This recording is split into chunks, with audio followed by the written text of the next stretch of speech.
Wait a minute, what am I doing? Two men and a what? Two friends from film school, one who graduated, one who did, and they decided to make a podcast. Okay, this has never been done before, right? Okay. This is Matthew and Harrison's Two Men in a Movie. It's not what it sounds like. So, just introduce the show. Hey, gotta you come down from that. He peeked. It's over.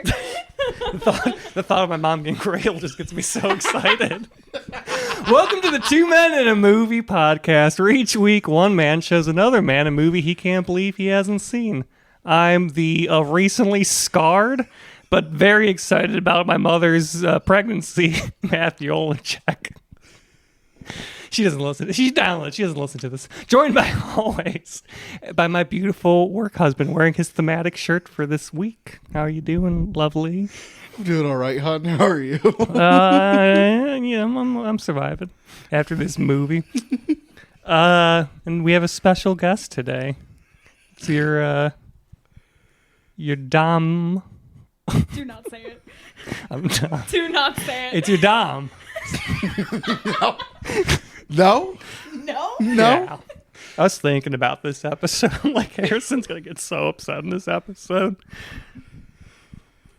So, Because it's just going to be me trying to make Geneva laugh, and you're not going to like anything that happens. So do you want to introduce the movie since you technically picked it? Oh. Yeah, we're watching Tusk. Oh my gosh. Fuck yeah. It's the best movie ever made. I'm not going to go that far, but it's pretty fucking It's a good. I great love this movie. Unfortunately, Matthew's a coward. So. I'm gonna be up front here. I stopped watching it at a certain point and read thought pieces about Kevin Smith. Did you at least read the Wikipedia for I read the plot Wikipedia of synopsis? the plot. Okay. I do it for every movie I watch because I watch them at double speed. So you need that backbone to help support you. Yeah, it is how. I don't understand how you can watch movies at double speed and follow what's going on. That's not human pacing. How do you not get uncanny valley? I have unmedicated ADHD. Yeah, I was about to say, like, I can totally track watching it in double speed. That's how I did all my lectures. Sure, no, I can follow what's going on, but how are you not freaked the fuck out the entire I time? don't know, do better. Whose side are you on, darling? I don't know. It doesn't really do an uncanny valley in me because at a certain point, I just forget it's at double speed. It's like watching with like subs in a movie where eventually you're not really consciously doing it. So it just kind of, I'm in the space and that's just how fast people move. I also got a bunch of nicotine in me, so I'm really focused. It's like you're watching it in normal speed. I'm watching at normal speed. Alright. This whole world moves too slow except for my movies. I wish I could speed life up. So Tusk is a 2014 A24 picture directed by Kevin Smith. Is this the second or third A24 picture we've done? Third. We did Swiss Army Man, The Lighthouse, and now this. Yeah. I almost said Asteroid City was A24. Swiss Army And Man it's was not. good. I love Swiss Army Man. Yeah, Swiss Army Man was great. rules. I too would build effigies of her in the woods. Yeah. So Tusk. I'm Yeah, really sad sometimes that this is purely an audio. Like, I wish we could have captured that look I just got. No, it gets captured pretty well in audio. Believe me, when I'm editing, it's I don't really pretty listen good. to the. I kind You of skip. don't listen to your own No, podcast? he doesn't. I submit episodes for his approval, and then he doesn't listen. He just puts them up. I'm genuinely tempted to just re-record like just a solo cast and see if he ever notices. Well, I do skip around to listen to my own jokes, so I would. Oh, I listen to Oh, the. you're listening for like punchlines. Like you're like, I was really funny at that one second. Yeah, during the literally, recording. I'll like I turn need it to on hear it. and I'll laugh at my own jokes hysterically. Yeah, I know. That doesn't surprise me. No. It scans. So Tusk is a 2014 Kevin Smith movie. So do you want me to go a little bit into the history of the movie, or do you want to just jump into Let's the movie? go a bit into the history of the movie because I have more information on that. Okay. So This movie came from a podcast episode of, I want to say it's 257, 259 of Smodcast with Scott Mosier. I love that you were not like, oh, what's the name of this podcast? You were worried about getting the exact number right. I can't. Because you were a Tusk super fan. Oh my God. I can't remember. Oh my, I'm going to get real annoyed. It was an hour and 32 minutes long. So Kevin Smith at this point in his life had retired from filmmaking. His previous film, Red State, also on the list for a future viewing, also starring Michael Parks in a killer role. He made Red State in 2011. He did this whole hullabaloo at Sundance where he was auctioning off the rights, but then he bought the rights himself for $20 as a fuck you to critics, in a way, because critics were like, we made you. And Smith was like, fuck you, I made me. And he went on the Red State Roadshow, and Red State was his masterpiece. It was designed to be his final film. Where he had made, and Red State was nothing like anything he'd done before, cinematography wise, plot wise. It was a completely different film than what he'd normally made. And then it still wasn't super well received, but at this point he'd been so burned out from critics and from everything that he decided to retire. So he didn't make a movie for 3 years. And then the Smodcast episode, he discovers an online story about a man who is offering free room and board, but his roommate has to dress up as a walrus. Once a day, right? Yes, once a day in this weird subreddit-y Craigslist ad thing. And he found it so funny, and he and Scott Mosier, his producing partner, for every film up until, I don't think he did Red State. I think he did every film pre-Red State. So for 15 years at this point. And so they're talking about the story, going back and forth, and you listen to the episode and you actually hear Smith writing the movie in real time as they're bouncing ideas off of each other. And you can hear the moment where he wants to make this movie because he wants to see this movie. And so he says at the end of the episode, I'm going to put up a Twitter poll to see if I make this movie. #walrus yes if you want this movie made. #walrus no if you don't. And it was unanimously walrus yes on Twitter, except there was one walrus no that said, I'm only voting this way because I support the democratic process, but I'm actually walrus yes. So, I think it was a sexual thing, the Craigslist said. Probably. It was insane. I could see going either it's just a really weird person who's I just love walruses a bunch and want a walrus friend once a day, or someone who's yeah, so whistle for me. For better or worse, this was the movie that brought Kevin Smith out of retirement and brought him back into filmmaking. Good. I agree. I wouldn't have had it any other way. I agree. Listen, I don't love Yoga Hosers. I'm so happy that he and his daughter and Johnny Depp and his daughter got to make their home movies for $2 million. I'm so happy that movie got made. It was $5 million. Okay. I'm so happy that they got to make their $5 million home movie. But I don't love that movie, but I am so, everything he's done after that, Jay and Silent Bob reboot, Clerks 3, I'm so pumped for the 4:30 movie. I'm just happy he's making shit again, and it's super cool. And this is the start of it. This was the precipice of Kevin Smith as we know him today. I was vaguely aware of Yoga Hosers. I had to look it up to be what's this movie? I've heard of it. I've never seen it. That being said, I feel after witnessing the masterpiece that is Tusk, I would not be able to see this. It's just Yoga Hosers. Assuming movie tickets are $10, only 3,800 people saw it because it's box. Movie tickets are not $10. No, okay, but those box office, all of Kevin Smith's box office numbers post Red State are a little wonky because they only had a 2 week, every film only had a 2 or 3 week long mini theatrical limited run. And then he toured them on a road show okay, for a year. that makes a lot. So I'm looking at a $5 million movie that apparently got 38,000 at the box office. Oh no, it was, yeah. Oh god. But it was only open for a week. which still is not great, but it was limited. It was very limited, small release on a Fandango event for like a week or a weekend. Okay. Yeah. But then he toured it on a road show, and I have not gotten to see any of his road shows. I have seen Kevin Smith live record Hollywood Babylon at the House of Blues right after his heart attack. Like right after? Like Minutes? Like a couple months. Okay. That is exciting. No. I thought he came out in a hospital gown. No. He's like, I'm here. He came out of the hospital and met Harrison. Hey, Harrison. So Little Ted Tussle. So that's a little bit of the background. That's a little bit of the background of the creation of this movie. I don't super know how he raised the funding, other than he has a killer producer, and A24 was in its infancy, so they were experimenting. An A24, and the idea that they could get a Kevin Smith movie when he had like that cult level status. A24 will also attempt any movie if there's a chance it might go viral.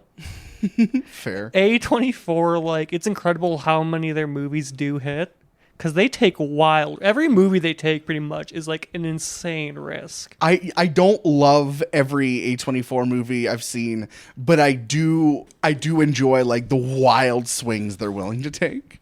It's nuts, dude. And they hit out of the park so often where they make these hugely successful movies, and then there's like occasionally a movie that like it still does well in the box office, just like no one's heard of it. Sure. And I'm like, wow, can you imagine being Mr. 24 and having that kind of success to your name? But yeah, this is an early. I want to say they were officially releasing in 2012, so this is like a year and a half into the the distribution company. Yeah, it's one of the because I was a while ago looking up like the history of A24, like what movies they've released, and this was like really early on. Yes, this was the first A24 movie I noticed. Swiss Army Man, or I saw, but Swiss Army Man was the first one that I noticed. Like, oh, this is the company to watch. Honestly, it's because I knew, oh, this was the company that released Tusk. Like. Anyway, so that was a little A24 nerd shit. Sorry. So Tusk is about podcasters. Yeah. That's crazy. It's about the. Okay, I'm trying to fucking. No, y'all are no. Bro, you know that's what? crazy though. No, that's you know crazy. what? Bro, we're podcasters, bro. What? No, you know what? Your movie, You Guide. Oh my What- gosh. So, Tusk is about this wonderful this pair of friends who are podcasters who are not unlike to the two weirdos I'm sitting next to right now. Basically, they have this wonderful podcast called the Nazi Party. NOTSEE, by the way, before anything happens with that. God, they're on Reddit and 4chan. The ideal Oh, is that in 1000%. the beginning of the movie, they're supposed to go interview like this kid who became like this viral like YouTube video where he like cuts his own leg off doing like katana stunts and shit, right? So, like, really quick, is it like Tosh.0 but a podcast? Not Or do they interview other people too? They have interviewed other people, but it's mostly like they just chase after whatever's viral at the time. So it's like a Tosh.0 if he was more willing to get off the internet sometimes. Yeah, Tosh.0 if Brickleberry never happened. But and so like he goes up to Canada to try and like interview this kid. When he gets there, the kid like killed himself. And so he's like, "Oh my god, my podcast has one done." My podcast. How the fans of the Nazi Party survive without an episode. I made such a clever name. I was doing the fedora tip there. It's an audio medium. So. We could hear the fedora tip in that we heard it. It's also, I think this was like, I like the conceit of it. It was wild to me that like this is the big viral video because there's so many videos like this on the internet. Like there's a video going around of a guy just walking around with a hole in his head, and you could see his brain. Yeah. And like it got kind of viral, but the idea that someone's like realistically, what does that interview look like? Hopefully, Like what with the hole in his head. Or I mean, with the katana kid. We don't know. He killed himself. So you chop your leg off, huh? I think In the movie, he's like quoted where he's like, I need to get into like the real nitty gritty of like this interview, but like, what are you gonna ask him? Yeah, like I was Why just, did you cut your leg off? It's like, gonna be he like- didn't do it on purpose. it's gonna be like a half an hour episode, right? Like, Dude, I don't know. He went all the way Maybe. to Canada. Maybe he had like 3 hours planned. They were gonna do like, I it don't just know. doesn't seem like, because like when he goes to meet the guy, that makes more sense. That's like, okay, he's gonna tell stories. That you can make an interview out of that. Versus the thing where it's like, I fucked up and cut off my leg. Here's my 3-hour getting, like, story. Yeah, he was getting like. bullied How on the did you get into internet. katanas? I think it was supposed to be a segment of a large because he travels and then Haley Joel Osment. By the way, is this our second Haley Joel Osment? This is our movie? second. Hell yeah. Haley Joel Osment doesn't fly, or he doesn't fly anymore, so he travels and then he so it's brings like them back. It's like a news segment, kind of like a cutaway thing. Yeah, so okay. my guess is that he'll record like an hour and a half interview and then bring it in and they'll edit it down, like they'll edit the podcast down to the best parts as they're like reacting to the interview going on. So we got it down to a minute. We got all the good content here where he says, yes, I did cut off my leg. Yeah, I should cut my leg off. It's in a bag in the freezer. Like, We're saving that for Thanksgiving. Okay. That's what you're they. gonna say stuff like that, and you couldn't even finish the movie. I'm just respecting Canadian cultural heritage. I don't think that's Canadian cultural heritage. I'm friends with a Canadian. But like, yeah, no. So like, he goes up there and like the kid killed himself. He's like, my podcast, because obviously that's what he needs to be concerned about. So he like goes to a bar. He's like talking to his friend on the phone. He's like, dude, the podcast is fucked. Like the kid killed himself. He's like, what? He's like, yeah, you couldn't wait till after the recording. That's crazy. How are we going to recover 5 minutes of time? And so like he sees like this like poster on like one of those like pin boards in like small towns that is like looking to give room and board, just looking for company, like lots of historical stories, blah blah blah blah, blah. And he's like, all right, let's do it. So he like goes out to this big ass house in the middle of the woods. He says it's like north of Manitoba. It changes like 4 or 5 times in the movie. It's like north of Manitoba, but like not. It's, you never know. Manitoba ain't even real. I looked Yeah, it up. Manitoba's not real. I Googled it and said, what are you looking for? Yeah. Doesn't exist. So Really, he, like, weirdly goes- personal. He goes to this house and there's just this old guy in a little wheelchair, and he's like, "This is just an old man. I've been bamboozled." I So he, thought like, this to was be Bryan nice- Cranston. Until I saw this part of the movie. Every time I've seen pictures of him online from like Tusk, you know, like some Tusk Yeah. related, I thought it was Bryan Cranston. It's Michael Parks. I discovered that, Yeah. but I was like, huh. Also, the TSA agent, the Canadian TSA, what is it, Border Patrol, but not Border Patrol. Anyway, where you have to enter Canada. Harley Morenstein. Yeah. Yeah, Epic Mealtime. It is like not Border Patrol if you're an American. It really is. You just go American.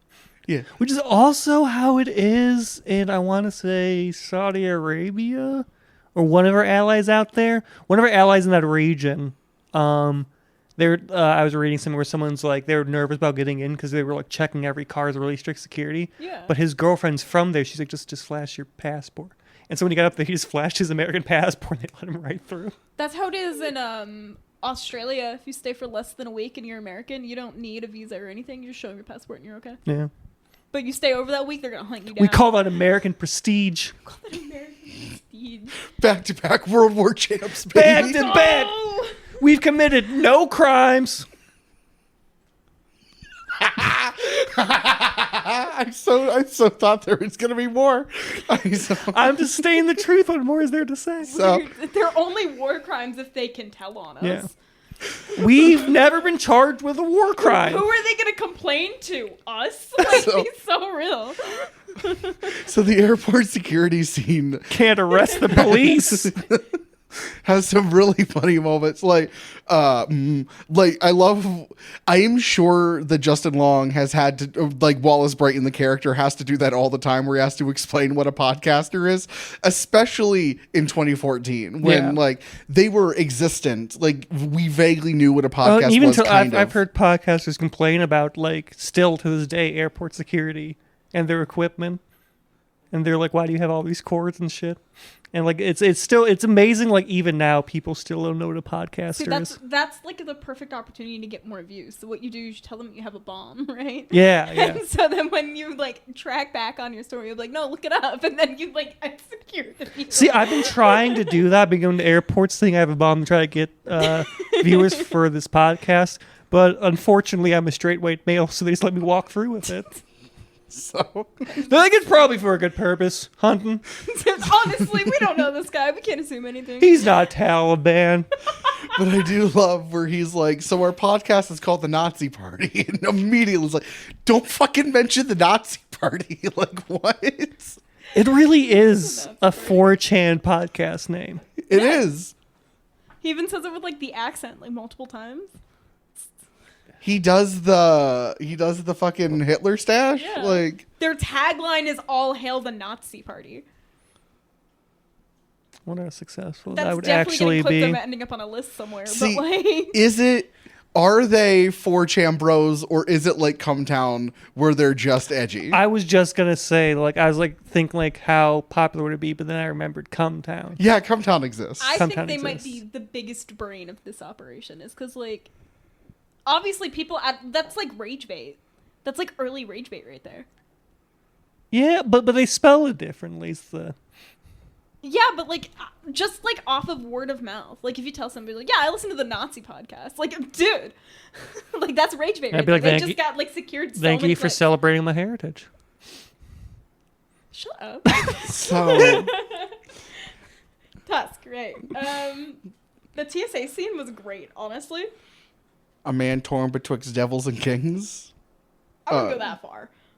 Well, that's where he's like, never tell a Canadian you don't watch hockey. Yeah, never told a Canadian don't watch hockey. It's illegal to be sad in Canada, because in America you look at their flag and it's red, white, and blue, but you look at a Canadian flag and it's red and white, but never blue, eh? So he goes to this old guy's house, right? Thank you. And while he's in there, this guy, very clear, this old guy is like talking out of his ass. He's talking about like insane stories where he's like, I wasn't on the beach of Normandy. I was there before Normandy when it was Operation Neptune. Whoa! Right? And so like he's talking about like Ernest Hemingway and like how he supposedly met him in person and like gave him a drink, and he said like some famous line to him that I can't think of right now. I'm sure you probably know it. Well, yeah, we're straight white men. We've read every Ernest Hemingway book that exists. But like according to him, It's our Bible. yeah, according to him, Ernest Hemingway said it's a him. He is the guy, right? He's just the coolest person who's ever born, ever, always. And this whole time, like Wallace just like sitting there, he's like sipping on his little tea, right? And he's like, I don't even like tea, but this tea's so good. He's like sipping on his little tea, right? And so eventually, in the like point of the conversation, Wallace like gets up and he starts like looking around. And there's a bunch of different like things on the walls and like decorations and stuff. And so Howard a Howe TGIF is what the guy's Fridays. name is. He's like, yeah, this is like my life on the walls. Like I've done all this stuff, right? And so Wallace is like, what's this? And he like picks up like this thing off of the like the mantle, and it's like all up there, and it's just, you know, it's a walrus cock, right? So it's just up there. Sorry, it's the Bacchus phallus. It's like the bone inside of the walrus cock. My bad.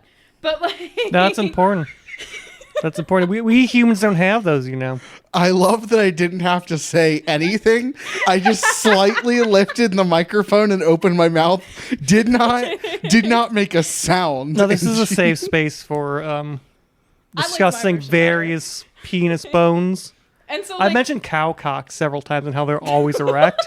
They're always erect, and then they slide into the body. I worked with a guy who raised cows once, I and also raised cows. he told me that over lunch. And Well, yeah, they have like a bone in there. Like it doesn't like go down. yeah, that's nuts. It's like a retractable, like, You know duck penises are spiraled? yeah. It's because duck Vaginas try to Yeah, they try to like, out stop evolutionary themselves from getting rape. gadded, but like you know, like the men mentality, unfortunately you can't escape it in any species. They were like, no, I'm just gonna be better. I love that it's evolutionary. That the male attitude was like, I'm taking charge of evolution. So he's holding this walrus dick, right? And he's like, what is this from? He's like, oh, he tells him it's like the bone, like inside of the walrus is for preparation, blah, blah, blah, blah, blah, all that fun stuff, right? And he's like, whoa, you must be a trophy hunter. And he's like, no, that's from when I was lost at sea. He's like, you were lost at sea? Oh my God. So he says like this crazy tale about how like he was on the Anastasia and it like gets sank. He swims to shore or like floats to shore or whatever. And like while he's there, he like meets this walrus and he names him Mr. Tuskegee, right? And he calls him Mr. Tusk. Lazy and name. they're like best friends. Like, they snuggle. Lazy fucking name.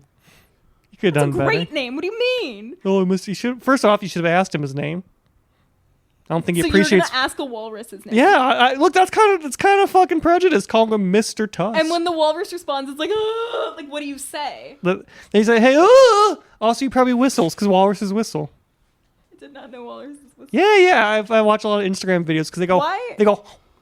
So you did more research on walruses themselves than to watch the actual. Oh, movie? I'm a great lover of all sea mammals.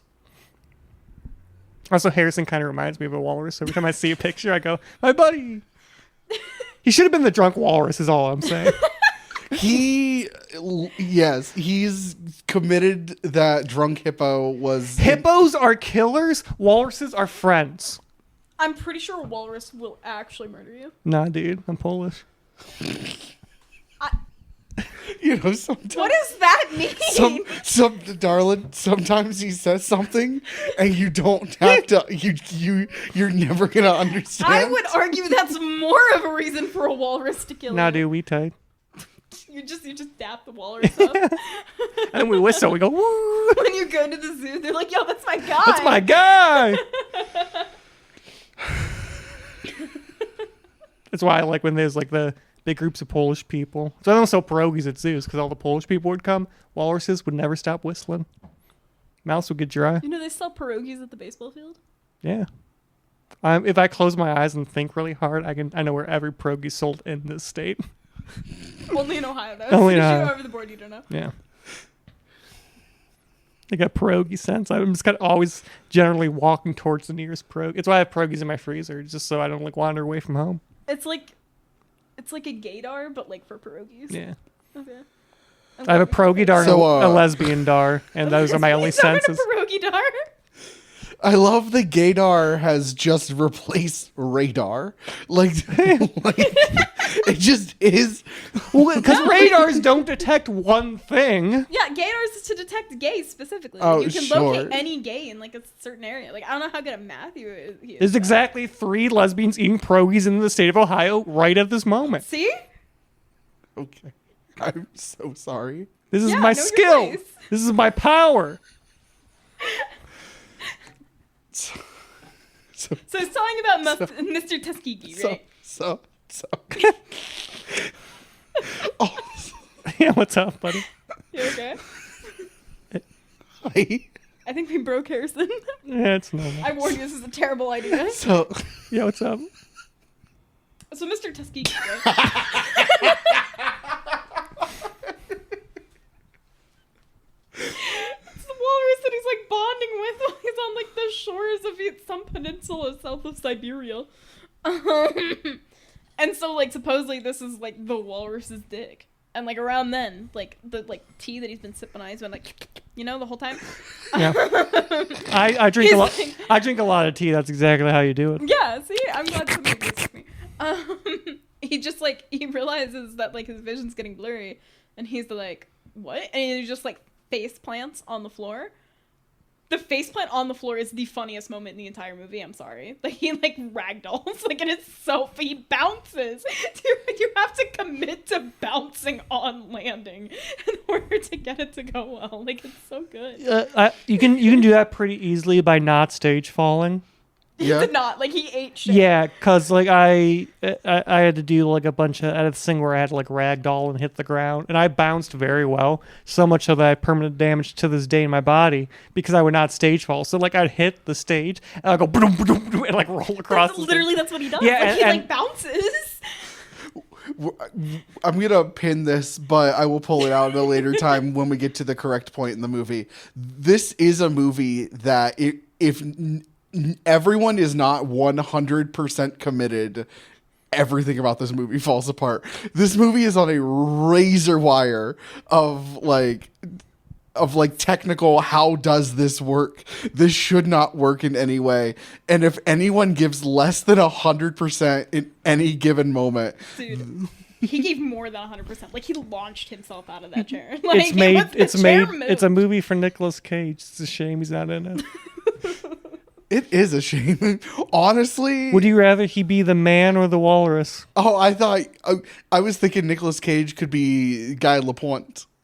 I was figuring that once he gets into the walrus suit, they change actors, and now it's just Nicolas Cage. No explanation. Like, it's just him. It's part of the surgery. The woman at the convenience store, the A to Z, the number 2 Z. I love that a lot. I just like the number 2. It makes no sense and it doesn't need to be there, but it just makes me happy. This motherfucker watching Sesame Street, they're like, today's number's 2. Okay. No, Here's but the- like, Yeah! he's so focused on it. When we were like at Speedway like a few seconds ago getting our drinks, like I mentioned, I'm like, oh my god, like it would be so funny if like we were able to find cups that like were able to match it for this. And he's like, you mean like the A to Z? And I was like, okay.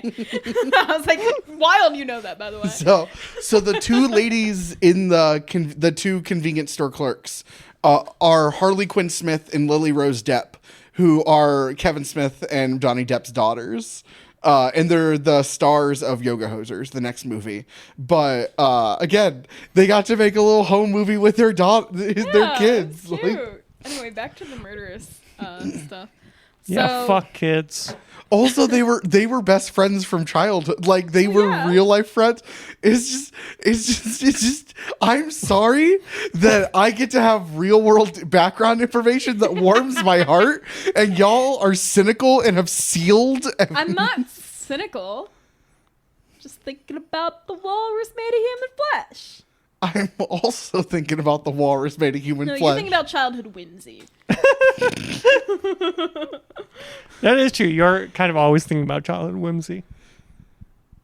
And then he like wakes up and he's like in a little wheelchair in like the back patio. Oh my god! And so this dude Howard Howe, he like rolls up in his own little wheelchair and he's like, "Oh, you just missed it. That's crazy. You like got bit by a spider."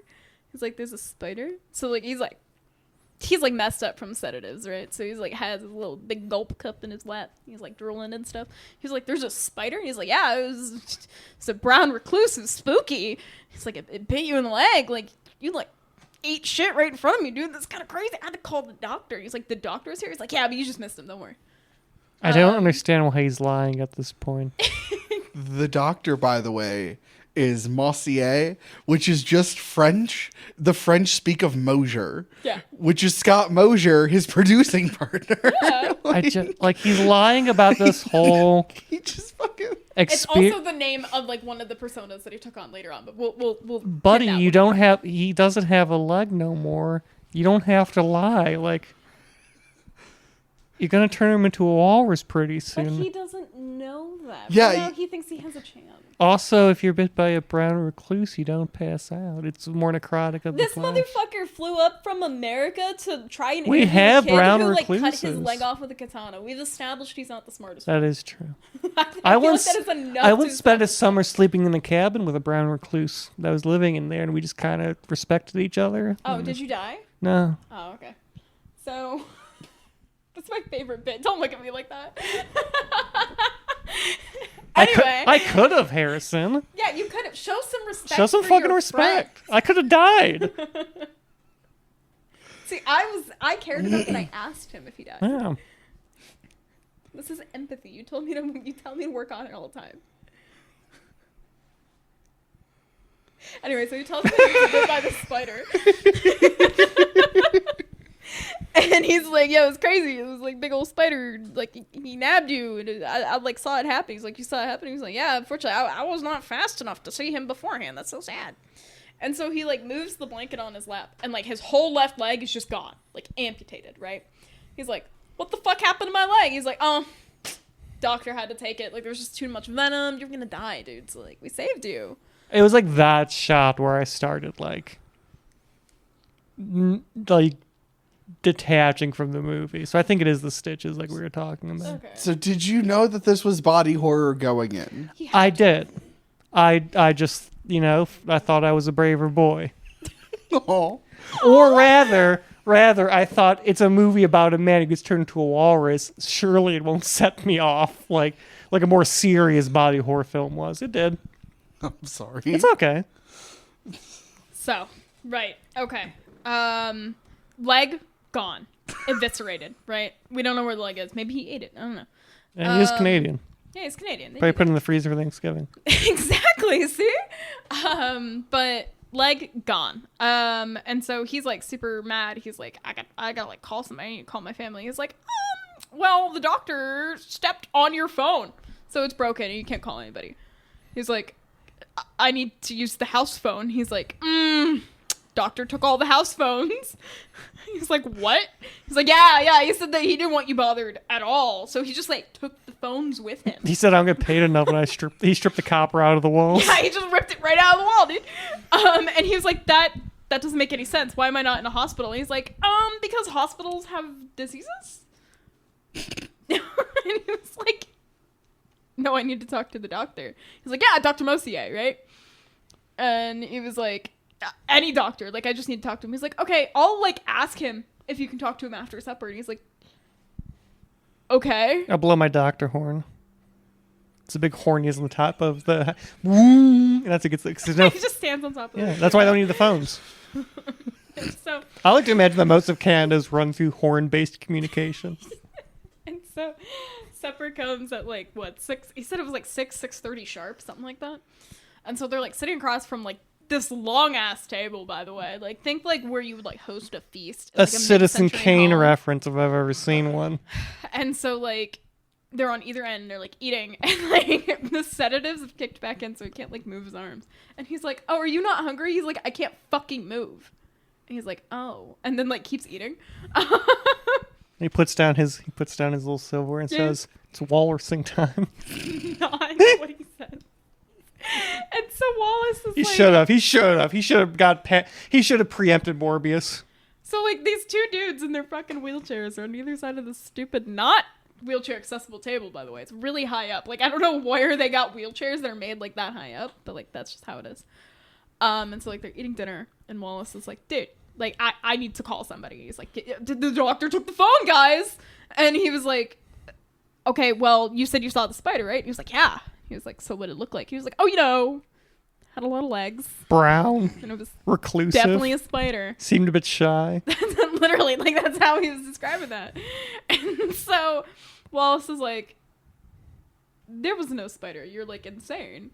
And he was like, it was really tiny. Like even itsy bitsy, you could say. And he starts, like, singing the itsy bitsy spider in front of this fucking guy who's missing his leg. And so, like, Wallace freaks out because he's realizing this guy is, like, insane. He starts, like, screaming. He's like, somebody help me. Like, I need to get out of here. And so this dude gets up out of his wheelchair and, like, walks all the way around the table and then just, like, bitch slaps him, right? Helps nothing, by the way. He keeps screaming. And so he's Fun like, fact, nobody's coming to help you, bro. All people in wheelchairs can do that. Yeah, being crippled is a choice. Yeah, they can just decide to walk. But, yeah, no, he, like, slaps him. And helps nothing. They're both screaming now.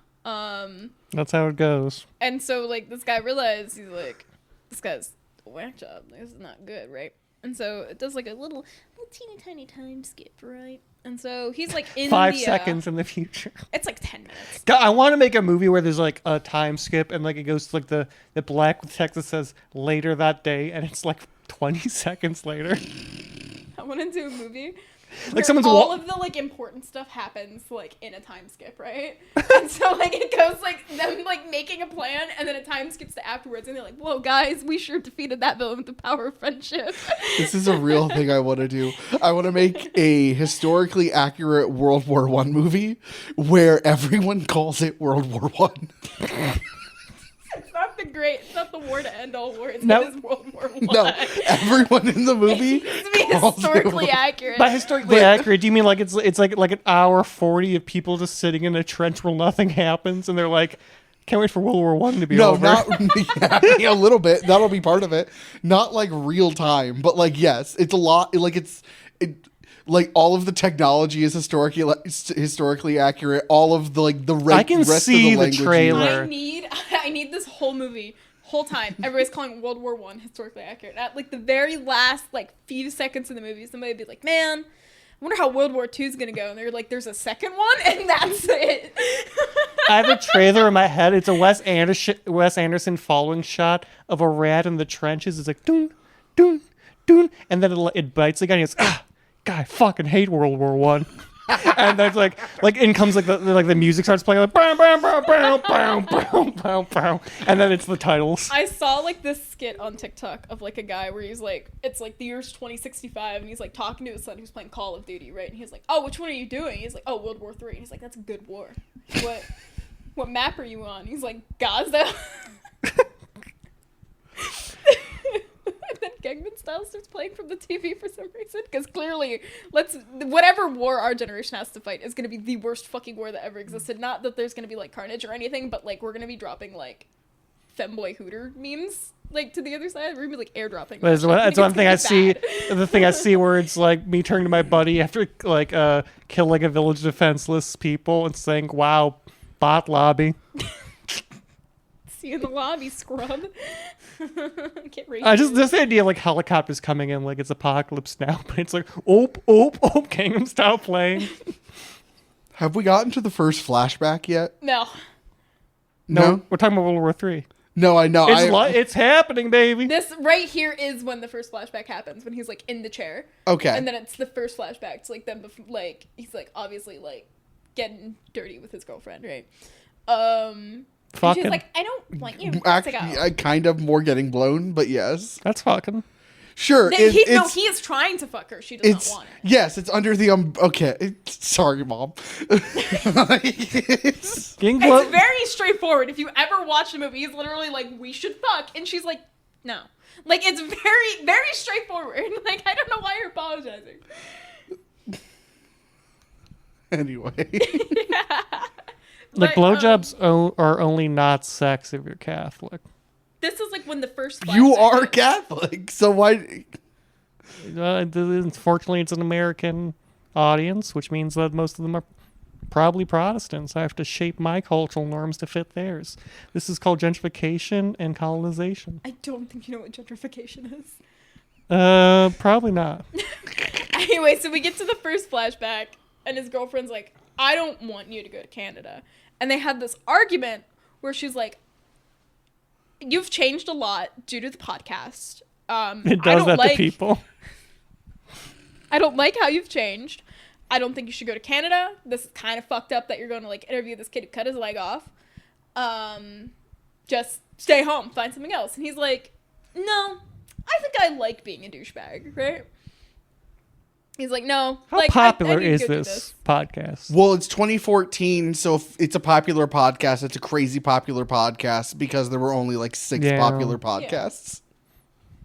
Yeah. And so, he was like, I "No, hope he interviews that boy. This is like huge for the podcast." It's really not, but this is like huge for the podcast, right? And so they come to the understanding where she keeps referring to like pre-podcast being famous as like old Wallace, and they keep like talking about him in like the third person, which is weird, but okay. You don't do that? No, I went to therapy. I also go to therapy. I still refer to past Harrison, sober Harrison, drunk Harrison. Like they're all. I think that's for your therapist. They're all different entities. No, they inhabit the same body. They're the same person, but they're different entities. Like Doctor Who. Honestly, not dissimilar. You are not Doctor Who. I never. Yeah, it's called the Doctor, idiot. Doctor Who. Don't not his call her name. an idiot. It took everything I had not to like unleash the Call of Duty lobby on you. I would have simply slinked away. Like I had like the moment of like Don't. restraint. My therapist would be very proud right now. He would. We have the same therapist. That's totally healthy. That poor man. Please don't call her an idiot. Thank you for not going ballistic. I love you both. Back to the back to the show. The podcast. So I'm sorry that I derailed us this time. So they come to like that conclusion, and it flashes back to like him in his chair, and he like hears his phone in the other room going off, which is the most god awful ringtone in the entire world, right? It's the margaritas. It's so bad. It's Come ugly. on, It's more margaritas. yeah, more margaritas. And so, like, he, like, wheels desperately, right? Like, he's doing, like, the little thing of, like, people who've never been in a wheelchair before, but they think they know how to use a wheelchair, and they're like, whoa, right? They're, like, trying. He, like, goes over there, and he misses the call, right? So he's, like, trying to pick it up, and he's like, why aren't you answering? And so he, like, dials, and, like, literally she just called him. Like, he picks up the phone while it's ringing, it stops ringing. And in the time that he tries to, like, call her back, she puts down her phone and, like, fucks off, right? So she doesn't pick up the return call. So he's, like, leaving this voicemail. Well, she doesn't fuck off. She fucks Teddy. I'm getting there! If you want to get that Teddy action, you gotta be quick, baby. You can't hate be it waiting here. to call back your man if Teddy's waiting. You gotta hop on, Teddy. He sees dead people, boy. He's famous. He's in secondhand lines. You gotta go. You don't got time. You don't got time to call your cucked boyfriend. You gotta I'm fuck. so sorry. I'm so You sorry. caused this. Anything will set me off. I don't even. But That's why I'm going, anyway, that's why I'm going to therapy now. He, like, leaves a voicemail. He's like, dude, like, this isn't a joke. I'm being held hostage. This guy, he's gonna fucking kill me. He's crazy. Call the cops. I don't know where I'm at. Somewhere 2 hours north of Manitoba. I know that much. That's all I got. And then he, like, hangs up, right? But he also knows this, like, in the movie, like, 2 or 3 times he mentions that it's in Bifrost. Yeah. Crazy. So Nobody, even like, from checks Thor? Bifrost. But They he all doesn't- go to Manitoba. Yes, but he doesn't say in either of voicemails that I'm in Bifrost. And I understand that it's a heightened thing, and he probably forgot in that exact second. But 2 hours north of Manitoba, and I'm in Bifrost, like, that centralizes your location pretty significantly. Correct. Yeah. Also, like, All I'm there's not saying much. is he could have been saved had That's he facts. If he would have just said Bifrost and, like, had he hung up. calmed the fuck down for half a goddamn second. Especially since, like, Canada, like, yeah, the country's big, but where people live isn't. Yeah. Like, I guess that, like, having your leg chopped off is, like, pretty traumatic. But, like, I've bumped my toe a few times. Like, it's not that bad. Funny joke, I love it. When you said it's big, but where the people live isn't. I wanted to be like, oh, like Montana, but No one lives in Montana. Speaking of Montana, did you know that there's this thing called the nuclear sponge strategy that we use in the United States? No. So during the Cold War, fun little history lesson for you. That, like, area where, like, Montana, Colorado, like, North, like, South Dakota, stuff like that, right? In that area, because it's mostly plainslands, not a lot of people there, and the federal government had made this decision that they were going to move all of the nuclear warheads over there, and what they call the nuclear sponge. Because the idea behind it is those areas aren't super populated, and they're mostly, like, dry desert. And so if they move the nuclear warheads out there, they are more likely to be attacked than the densely populated areas like the capital, at the time, Youngstown, Ohio, because we were, like, the steel operations back then. I think Finley was high on the California, list, too. stuff like that. So the idea is that because of the sheer amount of space in those states and, like, the low population, is that we could bait the Russians into using all of their nuclear warheads in that area and therefore spare the rest of the country. Because no one lives. It's part of my, like, 3-state solutions. We just put Israel in Montana. Yeah. So if you just live in Montana, like, you're fodder. I'm sorry. I'm like, I didn't make that decision. No Like, one lives there. Nobody lives there anyway. Like, what? I'm pretty sure. Was it like? It's not Montana. Maybe it's Nebraska. As somebody who came from Youngstown, Ohio, like, I am glad You the used to be federal- important. The federal government agrees with me that I'm more important than Montana. Like, Nebraska's like capital. I'm pretty sure it's Nebraska, but like their capital is like smaller than Kent, Yeah. population It's wise. bad. They have like one tall They're building. gonna get glassed. That's why all the warheads are out there. Like, I'm serious. Look it up. It's crazy. So if Justin Long had calmed down, it just taken a fucking second. This man hates history. Hates history. Hates Halloween. I don't hate history. I I don't love hate the number 2, but I hate the letter H. Anyway, so I if he don't. would have calmed down for just a second and said he was in Bifrost, we've lost him.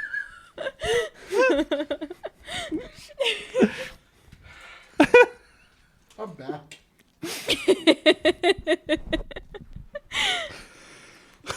So just a second, if he would just mentioned he was in Bifrost, like that whole thing could just been avoided. Yeah, had he not whisper yelled and like just like I taking love a when breath. he was whisper yelling because he was like, "I'm like being housed by the cats," and like stuff like that. I love that at the tone that he was. He could have just been talking normally. Couldn't he also just call emergency services? He's in Canada. He doesn't know But it's he was 999. calling his girlfriend first. I know, but like if you like, it's revealed that like they kind of have a notion there's a guy out there doing stuff like this. If you call emergency services and you're like, My favorite I'm part, kidnapped by a man who took my leg, they're like, oh. My that favorite fits the part is MO. he like hangs up the phone, right? And then opens the app to dial and then calls his best friend instead of calling services. And so it's ringing, and that's where the second flashback comes in, because it's like a little tiny montage of flashbacks, right? As it's like his girlfriend like crying on the bed, and she's like, "Oh my god, I hate that motherfucker so much.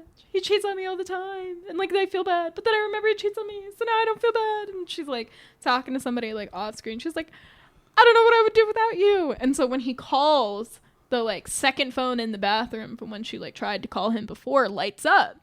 And then like Teddy, his best friend who hosts this podcast with him, like comes around the corner from the bedroom where his girlfriend is sitting and crying, comes in and starts brushing his teeth. And this is the most savage, cold moment of the whole fucking movie. So he's brushing his teeth and he looks and he sees that Wallace is calling him and he just ignores it.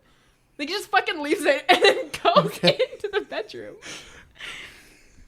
He really should have called the Mounties. Like, I'm sorry, if I'm kidnapped by a man who keeps a walrus penis bone on his fireplace, I'm not calling any of y'all first. I'm gonna call the Mounties. I'm gonna be honest. If I get kidnapped by a man with a walrus penis bone on his mantle, like I'm going on the offense. Like I am beating him with the walrus penis.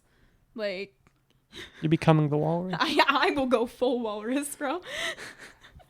How are you gonna reach the mantle? That is a very valid But also, point. like, especially in a wheelchair, I'll hop. What do you mean? You would be half. First off, Even a standing wheelchair- is a can hop on 50-50 one chance. leg. You would need so much time to balance, to be able to hop, to grab it, to land correctly, and not topple over. Harrison, I'm short. I consistently hop on one leg to reach things. Like I have the advantage here. I'm already We have a accustomed to step it. stool. Why do you hop on one leg? Because I forget there's a step stool. It You- demeans her. It's your It taunts step her. I stool. try not to think about it. It was a Christmas gift. That's a good. She got immune boots. They should have. I'll kill you if you get me moon boots. Half of the time, you're This tall. is this. You can use this as evidence when I inevitably murder Matthew. Please don't. And now I'm gonna do the buckets. The buckets with the rope. But Because I will propose and get married Yeah. to her so I don't have to testify in court. anyway, Valid. So it like goes into the like bathroom scene. He like sees Wallace is calling him, and he just like ignores it. Like he looks like directly at it. He goes, "Huh," and does not answer it. Finishes brushing his teeth. Goes back to continue cheating on his like fucking his girlfriend, right? He's cleaning that mouth out for some mad pussy And eating, so probably. it like flicks back to him in the house, and like he's pissed off that he didn't answer the phone. He's like, "Oh my god!" And so around then is like when Howard like catches him, and he like comes out of the corner. He's like, "You can't be making phone calls," and he's like, "You're fucking wild." So he like drugs him again, and this is where like If only he'd called the cops. this is where like the real walrus starts, because up until this point in the movie, like they haven't really mentioned like. They didn't really mention like what his intent with the walrus stuff was. And so like pans out, he's like sitting and he has like these anatomy drawings that really aren't that good. Like they're really not that correct. Like it's missing some bones in one of them. Like they clearly printed it off of like some Google source, right? Like probably Shutterstock. And like on his right side, he has like the human body and it's like cut in half to like show the muscles and stuff. And on his left, he has a walrus that's the same thing. So prior to this moment, were we only talking about fake walruses? What do you mean talking about fake walrus? No, You like he said the hadn't real mentioned. walrus happens. Yeah, this is the So real at this walrus. point, then. have we only been speaking of fake walruses? Only fake walrus. I'm not convinced that I know like we watched the same movie. I am not convinced that any of that stuff ever happened to that man. I'm pretty sure he's just fucked up. No. He has a walrus penis bone. He has You can buy one of those on eBay. Not back then. not you one could. that you ate. Like, Yeah, that's true. I There mean, were no bite. Show me the teeth marks. No, he didn't. I need to see this He didn't man eat nibble on walrus walrus cock. cock. He did not eat walrus cock. He ate I don't believe walrus side and stomach, and then as he was being saved, ripped off the walrus cock. just the bone. He ripped off the whole cock and then deboned it. Like Right in front of his he's rescuers. like, I need something to remember Not Mr. the Tusk by. Not the tusk. No, the I need penis something- is what That you is need. fair, because as long as I do in my will, it is as long as this podcast is running. If I die, you do get like my cock. They're gonna Put Rasputin it in a it. jar. They're gonna Rasputin it for you. So, no, I'm fairly certain the walrus. I would have taken the tusk. Because at this point of the movie, they haven't really like revealed that they're trying to turn him into a walrus. Like they just mentioned that like this guy really liked that walrus. Yeah, he took his Not penis convinced bone. he didn't fuck the walrus, by the way. Why do you take But- Why do you take the tusk? I don't know. I wasn't there. You look at the tusk. You're like, that's my walrus buddy. That could be anyone's penis bone. That's why I'm not convinced he didn't try to sleep with the walrus. Mm. Like that's such a that's not an insane jump for me to take. Be so for real right now. Don't look at me like that. I mean, dolphins fuck humans all the time. Exactly. See? Okay. There's that woman that like ended up like getting into a consensual sexual relationship with a dolphin. well, it wasn't that. Basically, what it was is like they had like this thing where they were trying to like teach dolphins human speech. Obviously, we know now that's impossible, right? But at the time, they didn't know. And so, like, what they did is they literally got like this house and just like put like 4 feet of water in it and just let the dolphin swim around, right? Like they were just supposed to live their lives, but there's a dolphin there, right? And so like they have dinner. They're only supposed to reward it if it tries to say words and stuff. And she realized like one day when it was older that it was just like trying to jack off, right? And so she's like, well, he's not paying attention. So obviously if I jack this dolphin off, he'll start paying attention. Clearly that's not what happened, but like that's how it started. Fun Man, I fact of the day. support it. Anyways, so that has I'm a happened big fan twice of during that dolphins. study, which is crazy that it happened twice. We need to do a political marriage between dolphins and man for when the sea war happens. Can we finish World War III before we start? I think preparing World War for III is that going to be stopped by the octopuses crawling out of the ocean. I do not think that's what's gonna happen. I think that's going to stop World War III. I do think we should weaponize octopus, though. I think we should turn I them think to we could smithereens. weaponize octopus. They're evil. We're already throwing we're already dropping our rocket technology into the ocean. Like, Free grabbings for the octopus. Put like a GoPro on it, drop it in an event. Like we got a full map of their base. The Like, only- it's so for real. The only good octopus is a dead octopus. Evil creatures of the sea. I for one support octopi. Octopus life matters. I'm Fucking sorry. race traitor. I hate an octopus. I'm convinced that they're trying to kill us What all. about starfish? Starfish, I'm indifferent. So octopus are the lot. Like wait, hold on. No, I wouldn't trust starfish. That has been over driving me octopus. crazy for the last like 90 I- seconds. I've been trying It's not to tell necessarily you a sea to creature raise your thing. damn mic so subtly. I truly believe that there's no creature more cruel and more black of heart on this planet than an octopus. I've met a Republican. You would think I've met the evil, but I think that an octopus would go even farther. I think that if you elect an octopus to state governance, we'd see horrors vote against for an women octopus. you'd never see. I wouldn't vote for Before? a starfish though. I think they would just be like, we're changing women to breeding cattle. That's now their name on their driver's certificate. Into the barns you go, women. Did you see that? I forget what state it was, but they wanted to make it a compliance issue when going to the doctor that women have to have like a card that tracks their like period and stuff. Yeah, that's smart. So Tusk, please, movie. We're bringing it back. So Don't hit him.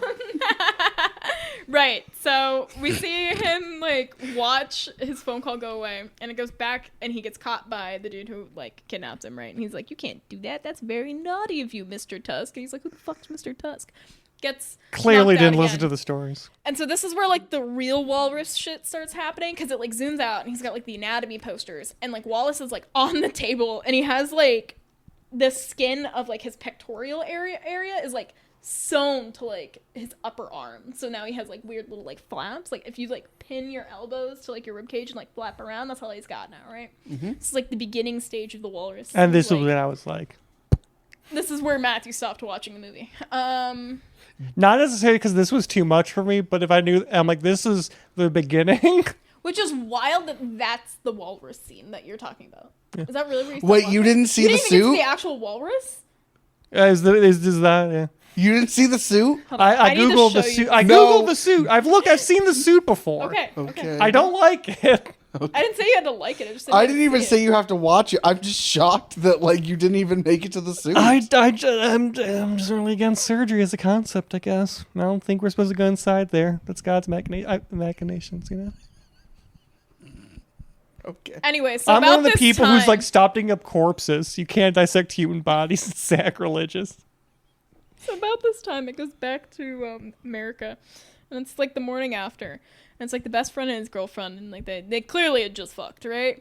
And Covered so in she wakes splooge. up, and she like goes to do what every girl in the morning does: is you brush your teeth, and then you piss while scrolling through your phone.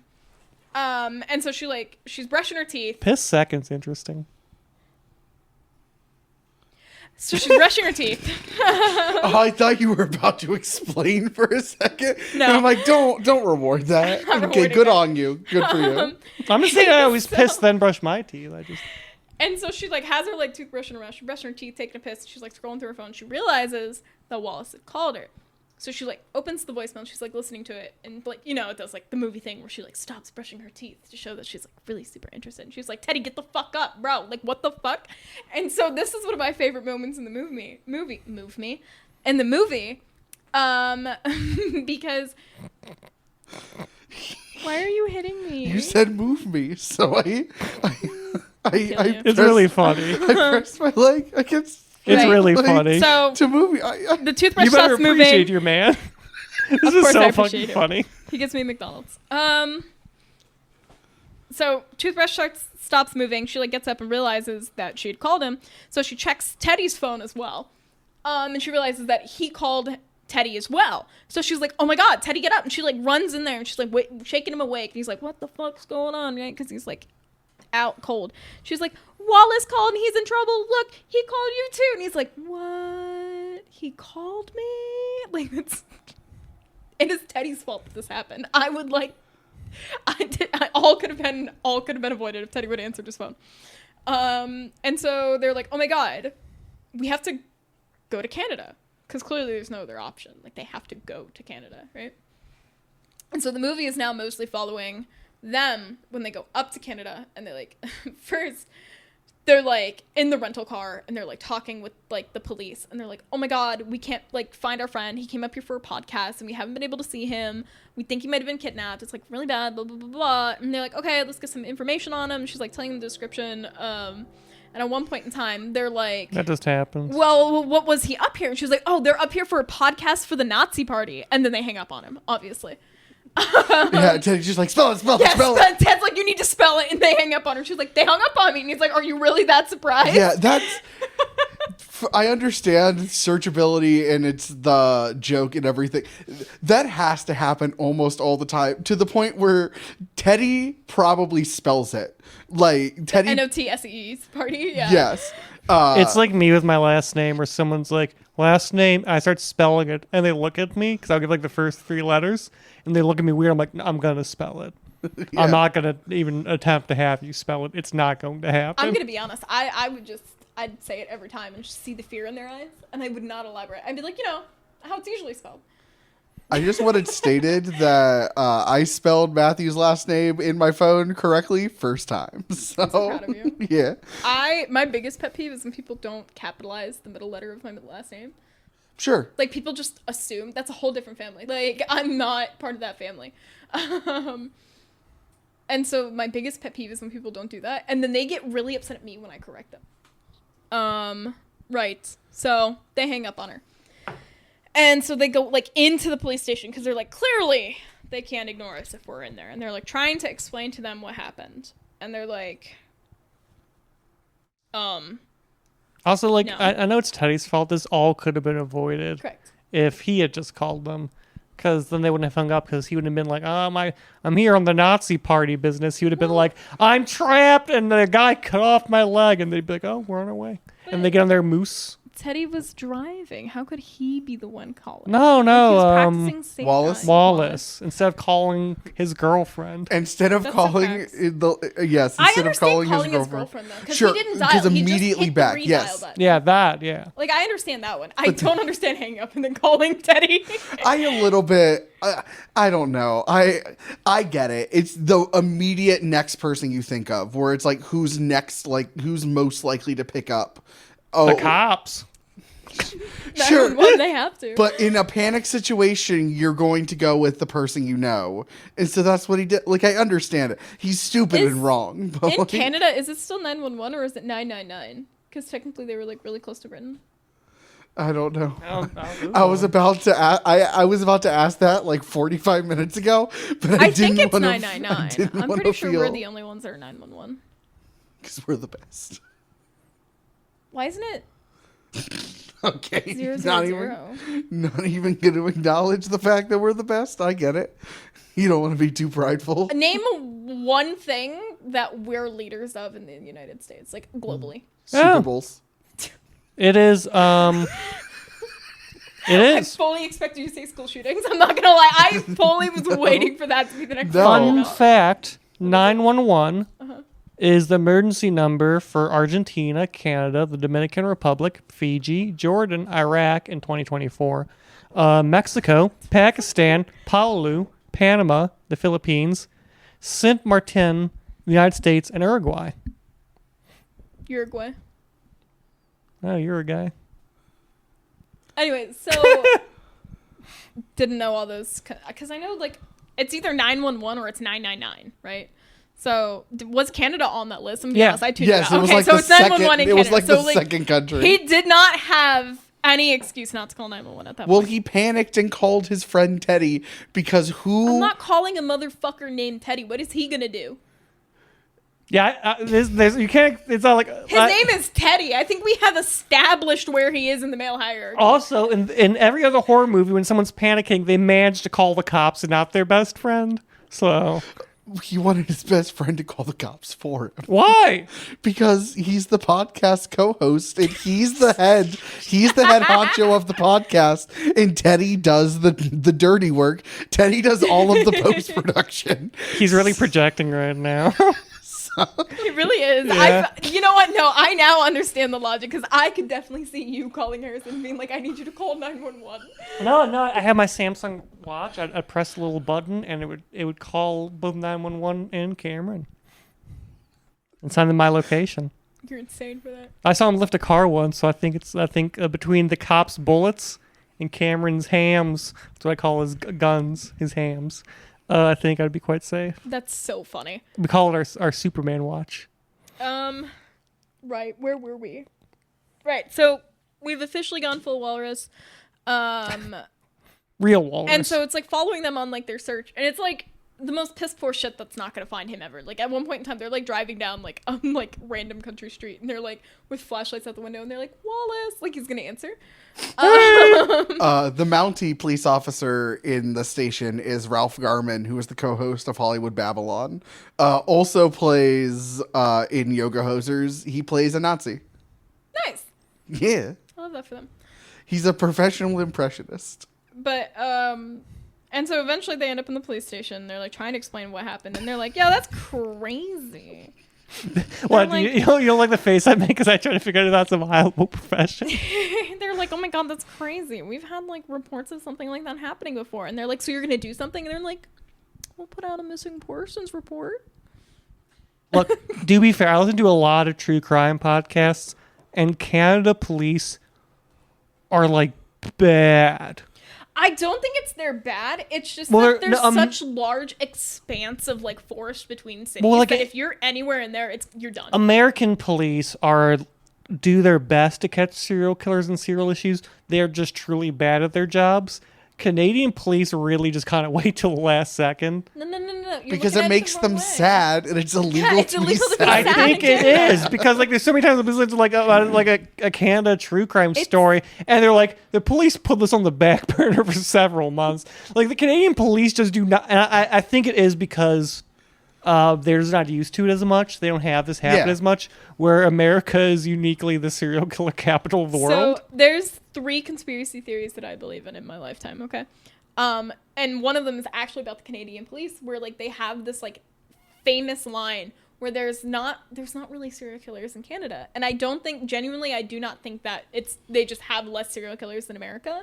I think that they just don't go catch them, so they don't have to add them to the roster. This is a wild conspiracy theory, not for its content. I mean, it's the same. You thing. believe in 3 conspiracy theories, and one of them involves the police force of Canada. Correct. So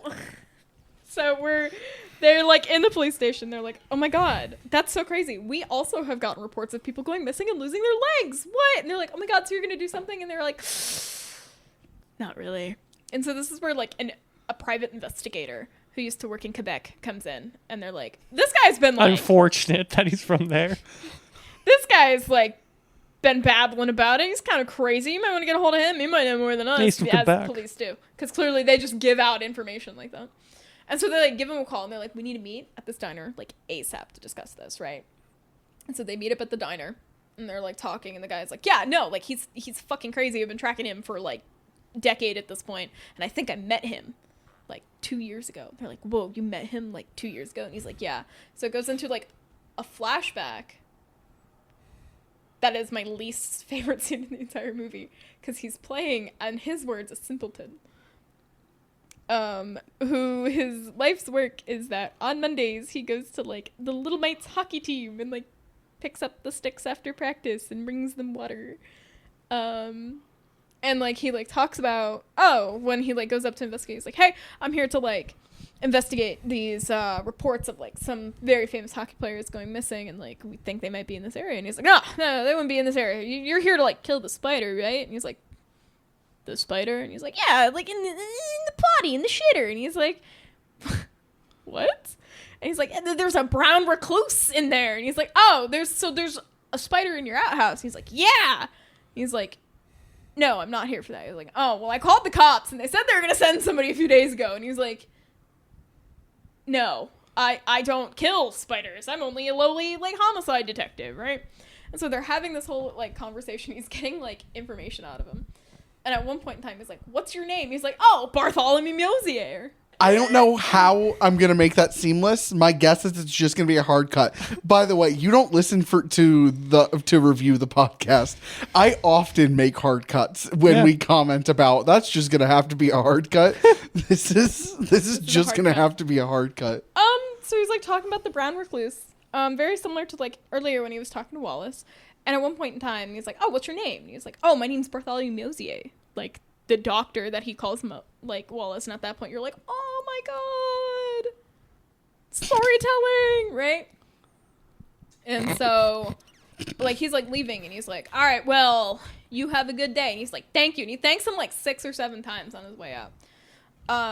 And so then it flashes back to the diner. He's like, yeah, so that's when I met him. They were like, what the fuck? But he also had this weird moment where they're talking about something about he's looking for the monster, and then he goes dark. He's like, I think the real monster is the human being. Yeah, like the whole time he's like talking like he is emotionally stunted at like 6 or 7 years old, and all of a sudden he like gets like this moment of clarity. Like he loses like the weird accent that he was doing and everything, and he was just like, I think the real monsters are the human beings. And it's just uncomfy.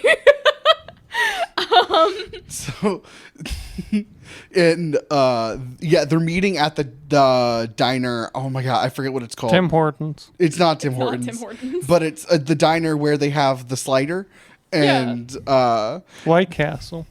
No, it's a Canadian slider. Black Castle. That's getting cut. Maybe not. That's not too bad. This is a safe space. I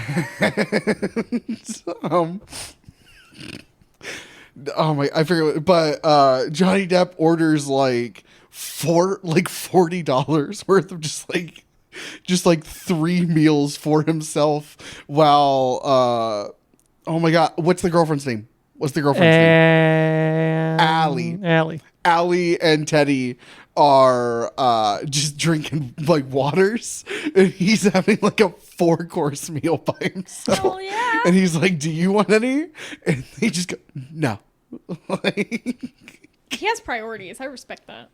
And he had to have the second slider. And he offered them the food. So, he's not being greedy. He's not a slovenly slob. He's offering them some of his food. That's a good man. So at this point, they're like, we have to like determine where he is. Oh my god, right? And so it flashes back to the house, and this is the first time we see the walrus, right? This is the first time we see Mr. Tusk in all of his glory. Because it turns out this fucking psychopath has like a whole walrus enclosure just in his house. You don't? Unfortunately, no. Does it ever say what he Wait, does? we have the same house. I actually knew the answer to I that don't know why you would question. ask Does it ever say what he does for a living? Did I miss that? He's an explorer. Wait, what Howard Howe did for a living? Or, like, yeah. He Army benefits. Army benefits, right? Because he was. I don't think. He was I on guess the it's beaches of Normandy. sorry, it's Canada, so like in America, Army benefits couldn't give you a walrus enclosure, but maybe Right. they're Yeah, nicer. no, he has like a walrus enclosure. Maybe they're like nicer to this. their troops up there. And I mean, he was a chef in the Navy, so maybe he was a high-end chef for a little while. Yeah, that's what got him on the Anastasia to get him stranded with his walrus. We knew a chef in the Navy had no teeth. Yeah. That's insane. Saw him bite an apple once. Terrifying. So there's this walrus enclosure, right? And it's like a pillar in the middle of like a water pit, and like it's just like this grotesque walrus that's like stitched together body parts, right? Like if you look at it from the right angle, you can see like somebody's whole face, and I think it was like the left shoulder or something like that. And like he's like chained in there, and like this is Wallace, which is hilarious that they named him Wallace the Walrus, but it's okay. Yeah, that was, I'm a strong believer in name determinism, so it makes sense. It's Wallace the Walrus, and it's based off, I mean, we'll get later, but it's based off the Irish O Wally Wally. Yeah. Like the Irish folk tune. And so Howard Howe was just like standing, he's like on his little thing, he like pulls back the like little bridge that he used to get him over there, and he's like, "We have succeeded in walrus," and so like he just starts screaming, obviously, as one should when you're turned into a walrus. You just start screaming. His tongue has been cut out. Yeah. So he can't form words.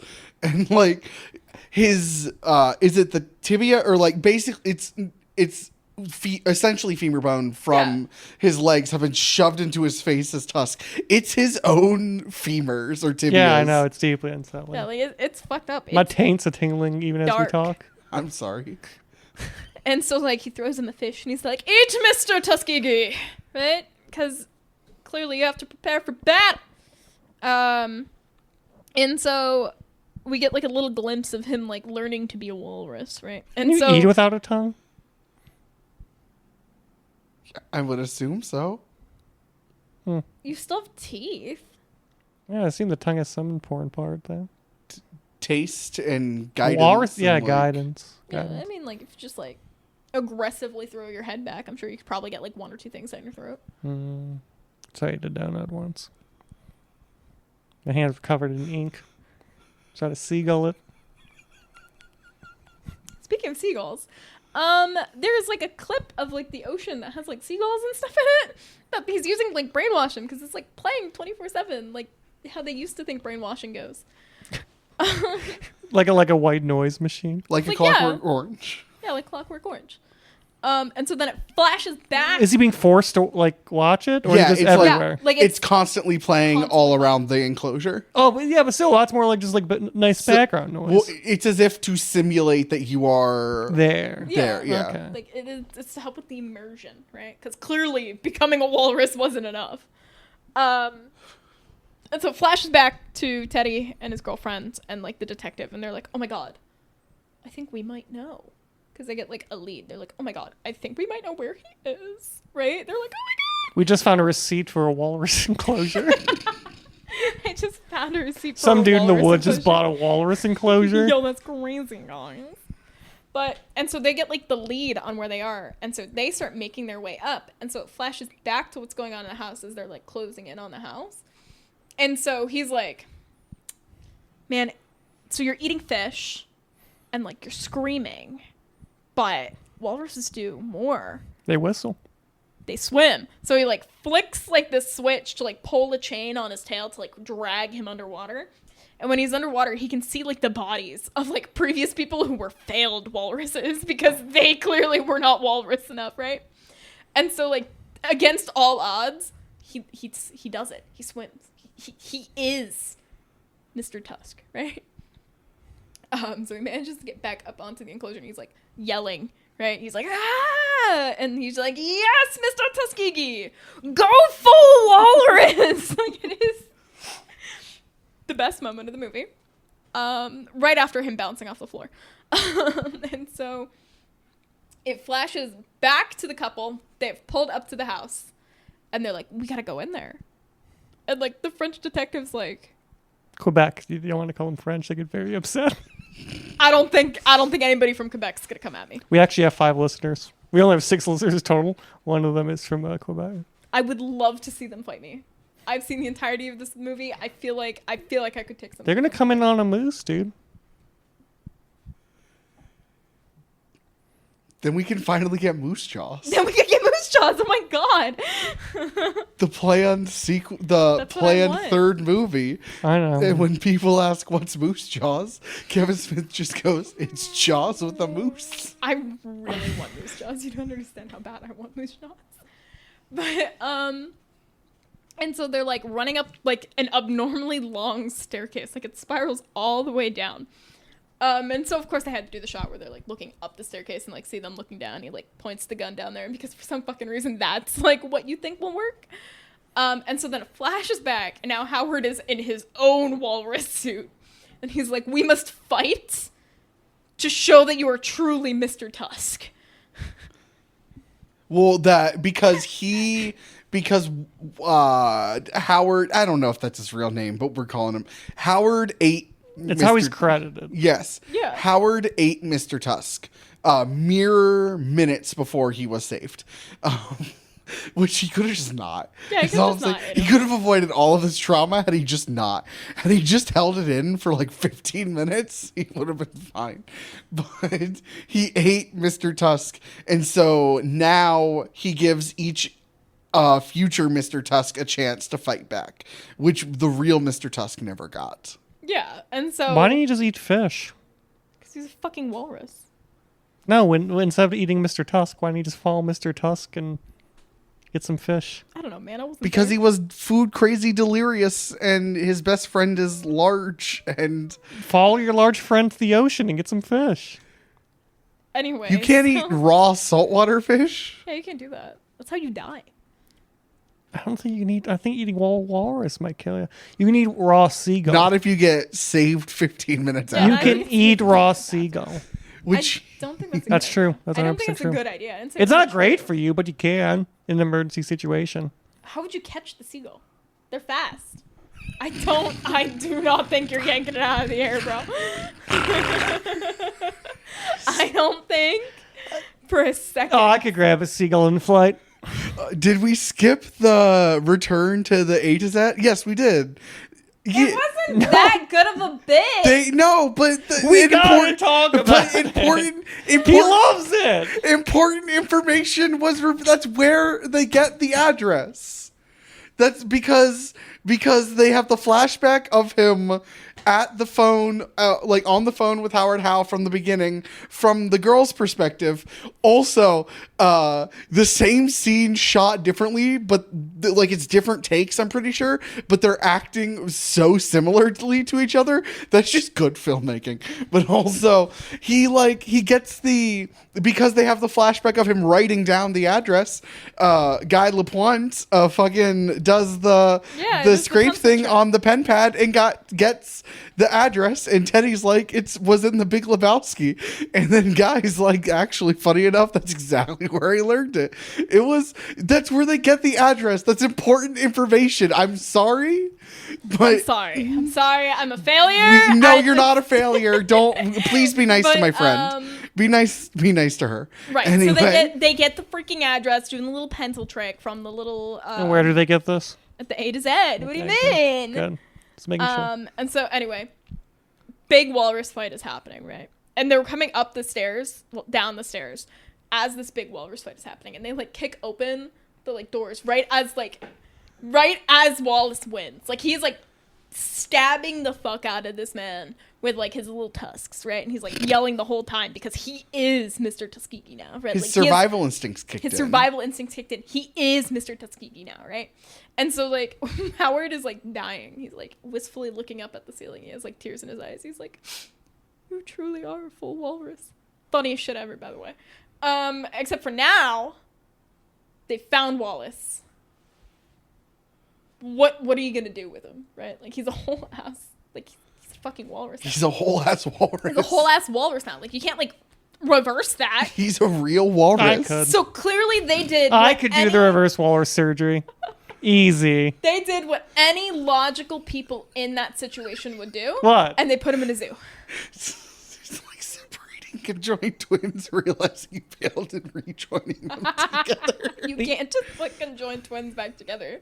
Now, I've known about this ending because it's a pretty famous ending in movies. Is it a proper zoo? Yeah, like it is It's- an actual zoo. It's yeah. I think it's illegal for them to accept him. It's an exotic animal habitat. It's like a Rehabilitation center. yeah. So it's not public. Is the public allowed in? They don't really expand on that. I mean, it's yeah. Is it like a private kind of like? It yes. says zoo. I'm assuming they probably do private tours for like extra funding. I think it's illegal.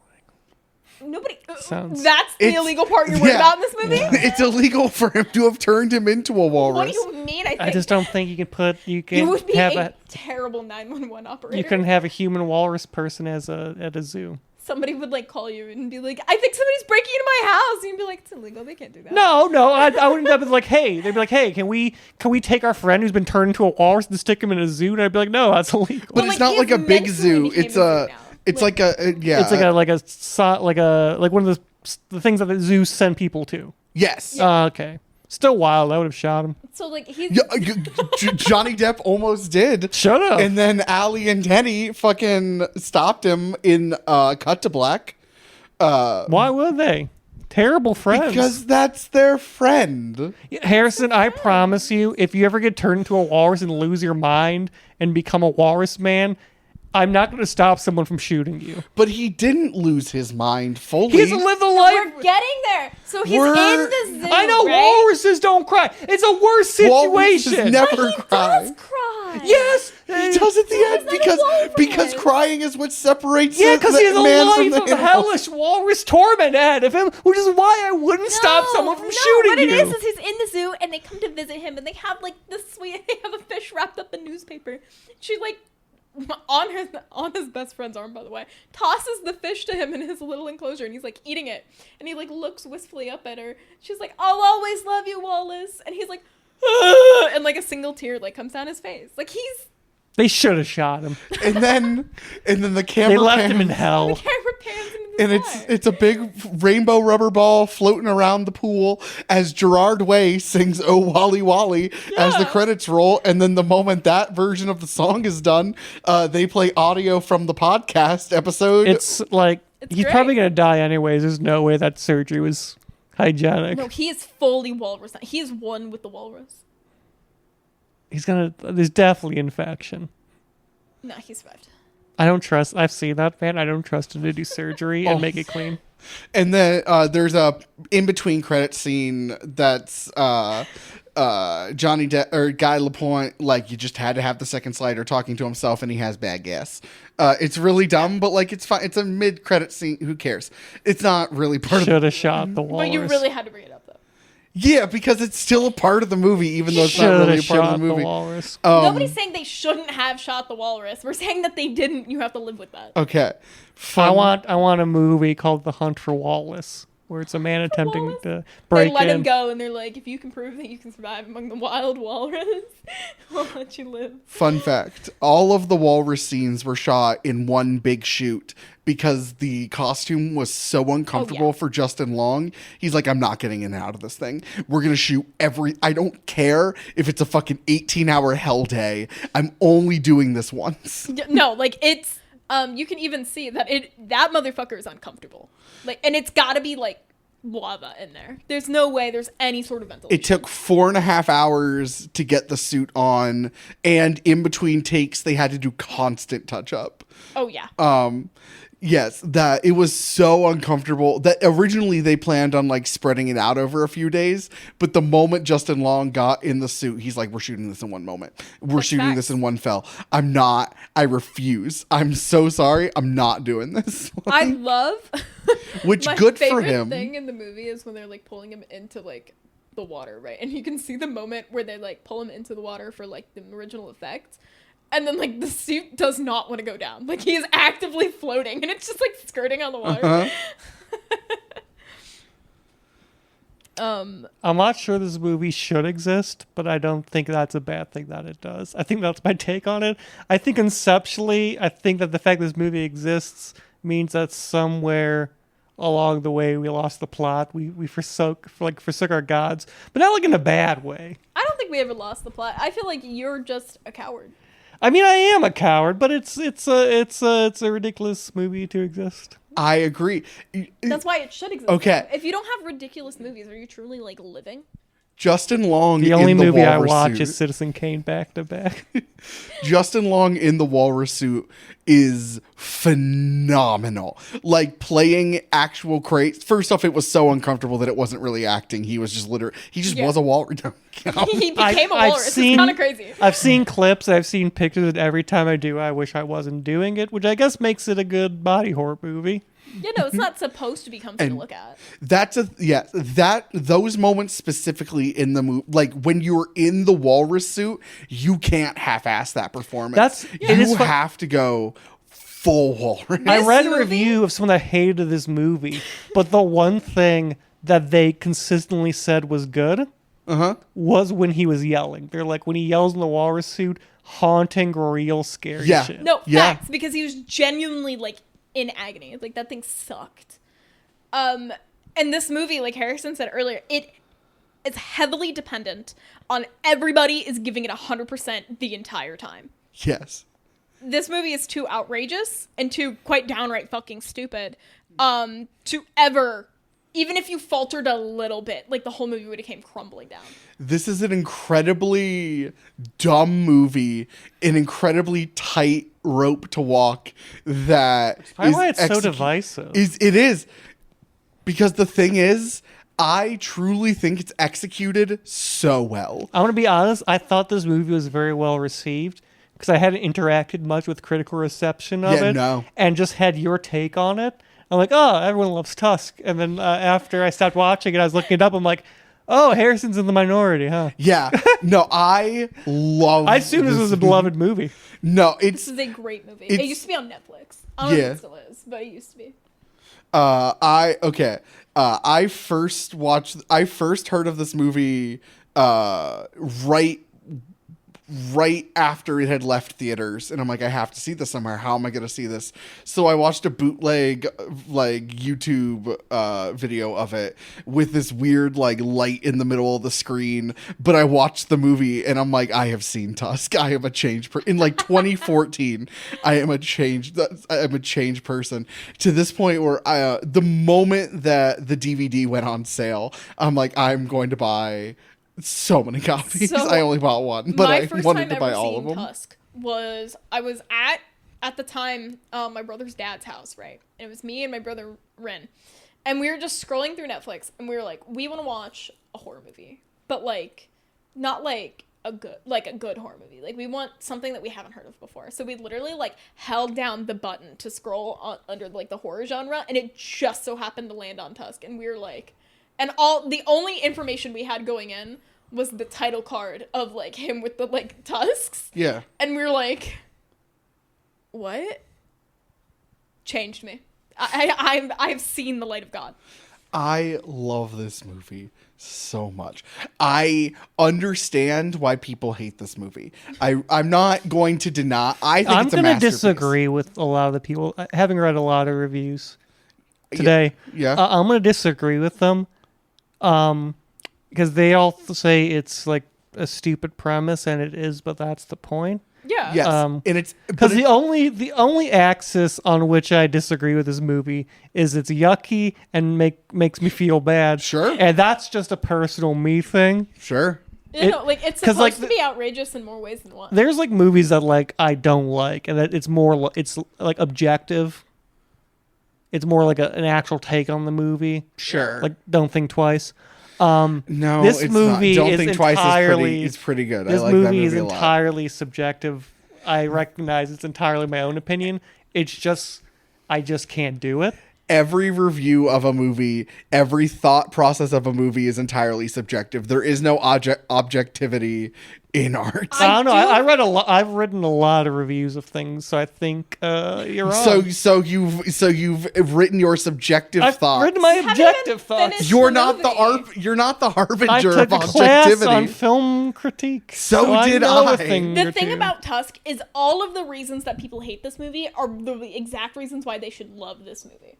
Like, hands down, if you say the premise is stupid and outrageous, that's why you should like it. No, I'm sorry. one person said because it's yucky. I'm like, that's probably the only reason I could see being like, this movie Yeah, sucks. it's gross. It's body horror. It's well shot. There are some phenomenal, like, very interesting shots to the point where I think this. No, I don't know if I'd seen Clerks at this point. I may have seen Clerks, but I don't. I can't guarantee that. But when Is I this a saw satire of Human Centipede?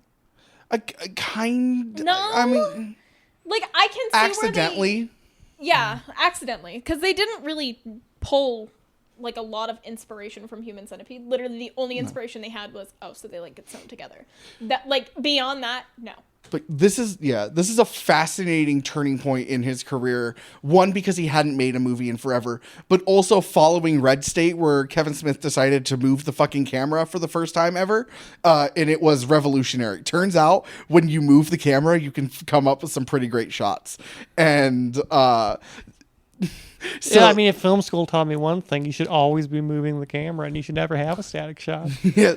So this, Judging by the projects I saw in my time. but this movie looks nothing like anything he had ever. I mean, Red State, but I hadn't seen Red State at this point. But it's so shocking as a Kevin Smith movie. It doesn't make any sense in his filmography, and it's such an interesting turning point, and I love it so much. Like. It's a great movie. Just because you're a coward doesn't mean Look, I'm a coward, and I think it's yucky. It is gross. That's If you don't get a weird feeling in your taint when you watch surgery on a screen, go watch this movie. I trust Harrison's opinion strongly here, and everything I read about the movie, and up until the point when I stopped watching, it's a good movie. yeah. It's not. It's like, not Food Fight. It's not Don't Think Twice. Don't Think Twice is fine.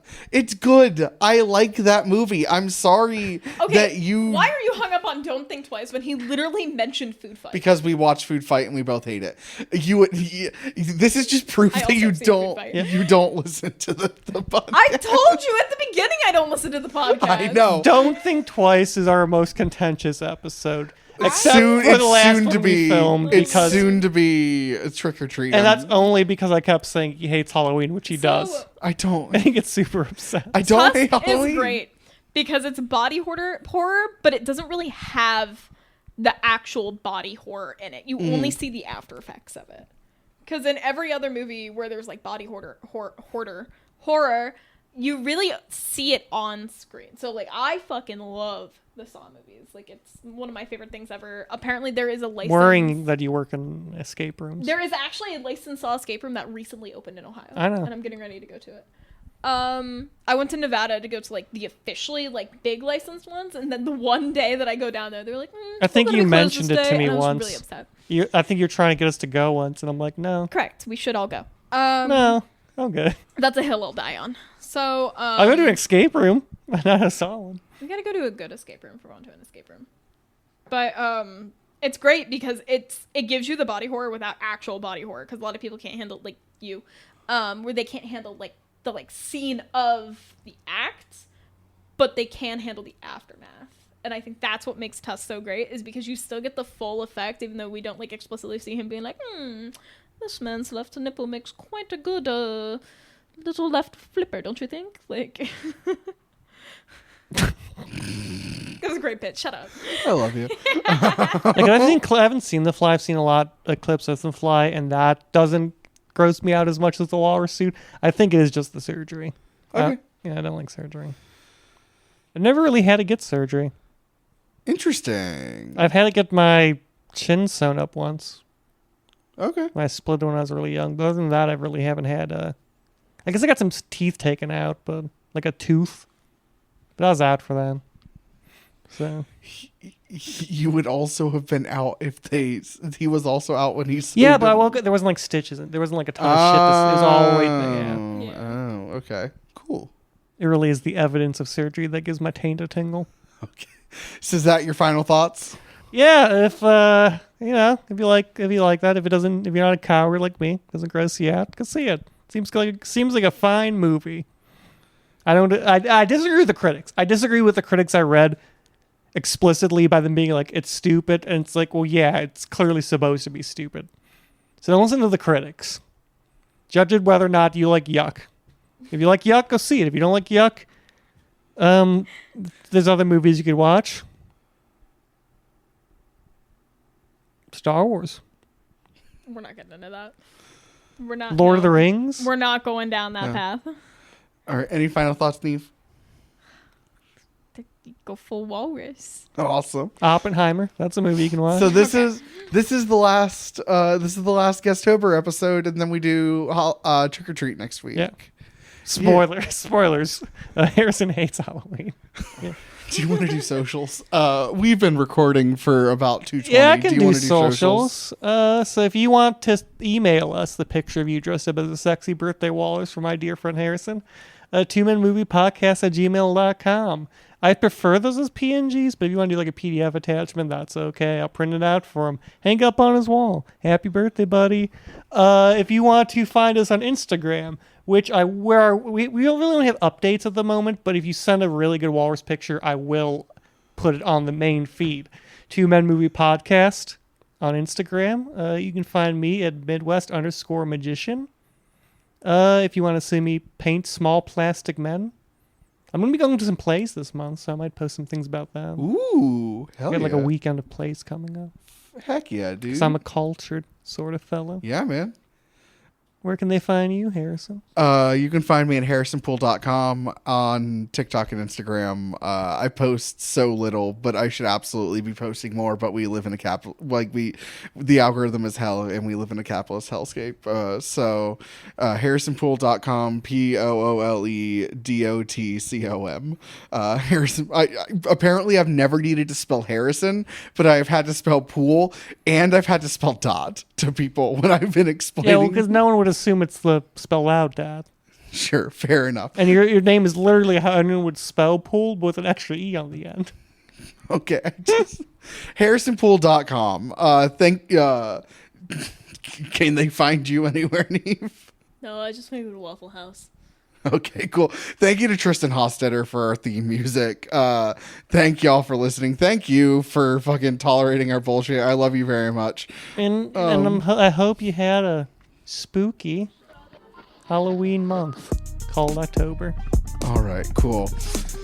See you in November. All right, bye. The month of Squanto and pumpkin pie. Stop talking about Squanto. Kisses.